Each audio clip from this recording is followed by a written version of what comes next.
Welcome back to the Mountain Medical YouTube channel. Thanks for hanging out. Today I thought we would talk a little bit about Alone, the reality TV series on the History Channel. It's pretty popular and it's one of my favorite shows. A lot of the people that I know like to watch it. I haven't seen every episode, but I really like this because it's actual reality television. It's not fabricated conflicts. There's no scripts. It's just good television. It's actually educational, and it kind of gives you an insight into the psychology of human beings and why it's so important for us to be in groups like we are. There's a number of different injuries that are shown in this particular video, which I'll leave a link to in the description down below if you want to go check that out. But the ones we're going to focus on right now are the axe injuries. I think these are kind of interesting. There's some things that we can kind of learn about, and we can see some of these injuries and kind of talk a little bit about how we might be able to take care of them if we don't have somebody coming to rescue us. So hang out. We're going to talk about that next. All right. Let's check out this first video. Doing this in the rain. We knew the only way we're going home would be the major injury upon one of us. I don't know what else to do. This is not how I saw myself living.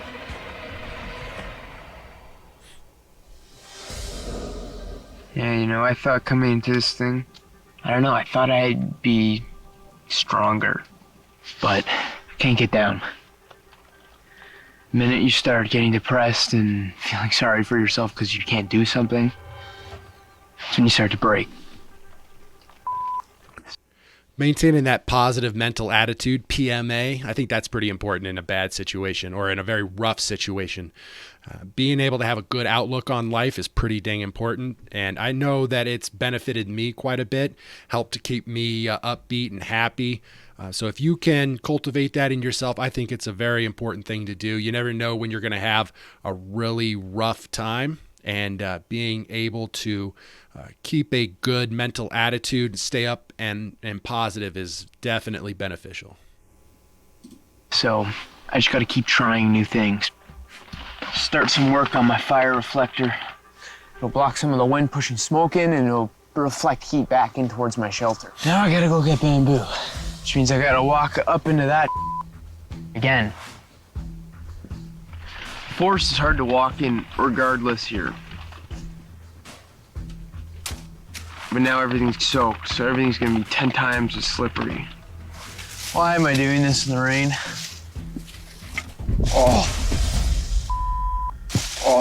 Cut myself.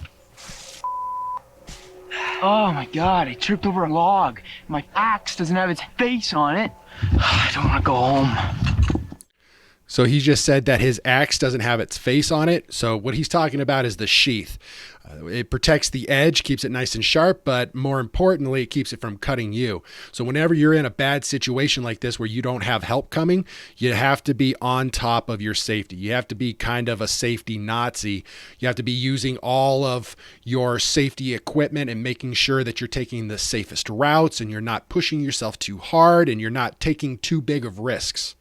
You take those big risks, that's not such a big deal if you're in a group and someone can come and rescue you and carry you out of that situation. But if you don't have anybody like these people do, it starts making a pretty bad day pretty quick. And even a small injury can become very bad. So use your safety gear. We could see earlier in the video, he was holding up his axe and his knife in the same hand for what? They should both be in their sheath when he's not using it, and making sure that you're staying on top of safety it's important for this exact reason. It could get you killed, even just a small injury. So you got to stay on top of it. If it doesn't stop bleeding, I might be stupid. Oh my God! I cut my arm. It just won't stop bleeding. Okay, we're coming out to you now. All right, bye.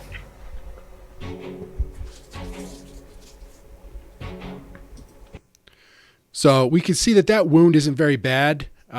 It's definitely up to the person, and it's easy to, armchair quarterback for this from the safety of my set here. And, it could be a lot worse than I know, but it's obviously not bleeding that badly. He's not at risk of bleeding to death. The main concern here is loss of his appendages. If he can't use his arm anymore because he's severed some tendons in there, that's a bad day. That's not worth it to me. I would want to get out of that situation for sure. First thing that people are going to want to do is stitch this together. That's not a good idea. If there is stuff in the wound, if there's pieces of debris or anything like that, then it will get infected really quick. You need to rinse this out really, really well, flush it with copious amounts of very clean water. You're going to want to boil a significant amount of water.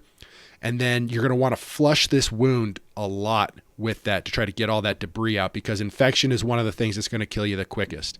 The other thing that you can do to make sure that your hand has not been compromised, you haven't hit any tendons, is just wiggle all your fingers, feel everything moving around, see if you've got any problems with that. If you hold down and you press on the fingertip, you're looking for cap refill. It's going to turn white, and then when you release, it should turn back to its normal pink color within 3 seconds or so. And that's a normal capillary refill. And you can use that little test to see if any of the blood vessels have been compromised, if it's still getting adequate blood supply. And if you don't see it return back to color within 3 seconds, then that means there could be a compromise in the blood vessels. The other thing that you're going to want to do is check to make sure that they still have the senses at the end of the fingers like that. Can they feel which finger that you're touching? Don't let them look at it. Have them close their eyes or look away. And then you can say, okay, which finger am I touching? Pinky. All right, now which finger? Pointer finger. And that's an easy way to making sure that their nerves haven't been compromised as well. Stitches. Stitches. I can't take off the tape there because I'm going to start bleeding again. What he's got wrapped around his arm right here is an Israeli pressure bandage. We sell those on the mountainmanmedical.com website if you would like to pick yourself up one. It's a pretty good pressure bandage. It definitely helps to stop the bleeding. It doesn't look like his injury really needs that. They might just apply it just to keep the wound clean and for comfort and that kind of stuff. That's fine. But this is overkill in my opinion. He could have done fairly well with just an ACE wrap or something else. But this is a very good bleeding control device. Looks as though it's got some debris in there as well. Okay. I can't do that. He says that he's got debris in the wound. Okay. Wanted to do so much more here. I felt my entire life had led me to this point. One split second takes everything away. But it's life. It's just hard to accept. It's all over now.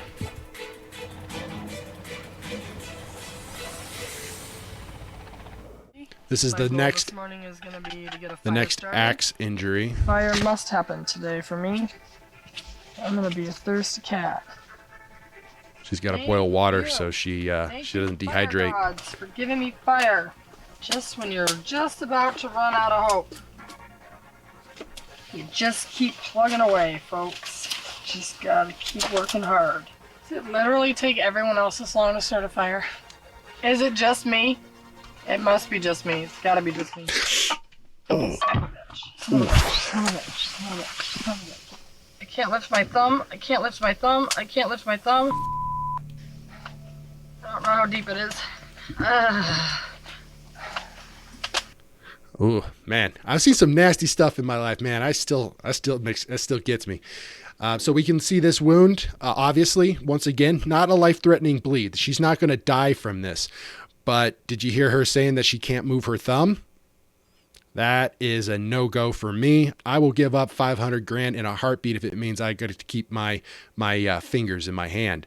So this is an emergency in my opinion. She might have severed a tendon or something that leads to her thumb. That's why she can't use it, and that's why it's important to, do your little checks.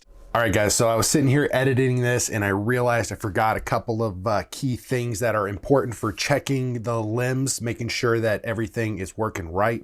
So here's a couple of extra things that you need to do as well. You want to be checking for range of motion, and that's checking to make sure that the limb is working correctly.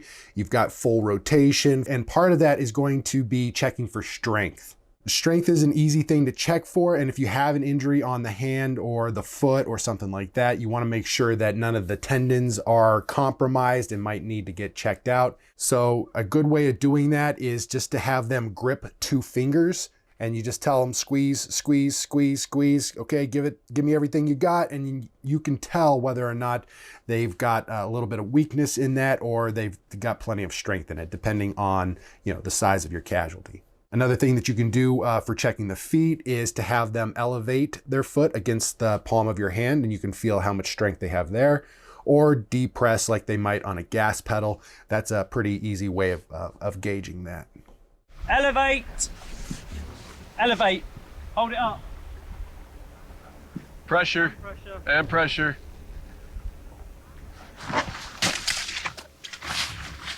Just gonna have a look at it. Whereabouts is it? Just here? It's about 1 inch long. Can you feel your finger actually before we do that? I can feel like a cold. Okay, what we're going to do is we're just going to bandage that up and then take you out to hospital. Will the pain start to sit in? Shake. Pissed. Hey, don't be pissed. I'm extremely frustrated. I mentally hadn't even reached that mindset of what would make me want to walk out of these woods. Something as stupid as cutting myself with an axe took me out of this unbelievable experience of a lifetime. All right, guys, that's all I got for you. That was a couple of really interesting ones. The main takeaway from that is check capillary refill. Press down on the nail bed and wait and so that it turns white. Release, and then count the number of seconds that it takes to come back to its normal pink color, and it should be about 3 seconds. If you don't see it come back within 3 seconds, then that might mean that there's a compromise in the blood vessels, and that digit, that finger, is not getting an adequate blood supply. The other thing that you want to do is make sure that they can move their fingers. If they can move it without it being a problem, that's a good sign. In that last video that we watched where that lady cut herself with the axe, she said she couldn't move her thumb. That is a very bad deal, and that is an emergency situation. You need to transport them to the hospital nice and quick so that they can go see a hand surgeon.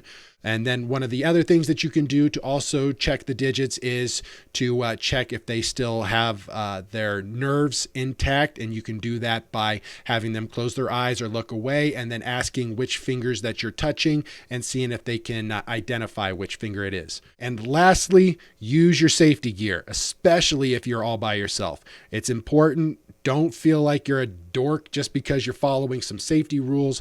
It's important so that you don't get injured, and small injuries can turn really bad really quick. So that's also a good reason why you need to know medical stuff and to carry medical gear. And if you want to check out our Yellowstone and Wind River trauma kits, head over to mountainmanmedical.com. We've got some of the best gear at the best prices on the internet, and be ready for whatever the mountain throws at you. I'll catch you guys in the next one. Full flexion and full, what's the other one? Oh my gosh, can't believe I forgot this. It's flexion is up, abduction is down. No, adduction and abduction. Wait. Anyway, you want to check to make sure that it's moving correctly in all directions, right?